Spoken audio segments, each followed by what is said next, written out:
ભરૂચમાં વરસાદી માહોલ વચ્ચે કસકમાં આવેલી અપાર્ટમેન્ટની ગેલેરી ધરાશાયી થતા એક વ્યક્તિને ઈજા થઈ હતી તો નીચે રહેલ રિક્ષાનો કચ્છધાણ નીકળી ગયો હતો।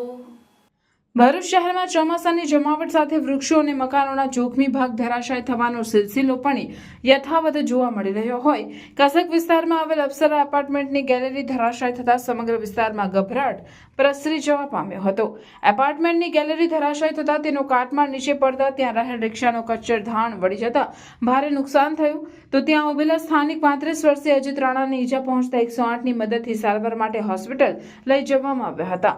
ભરૂચમાં ચોમાસાની જમાવટ સાથે 2 દિવસમાં 3 બનાવો આ રીતે જોખમી ઇમારતોના કેટલાક ભાગ ધરાશાયી થવાના બહાર આવ્યા છે।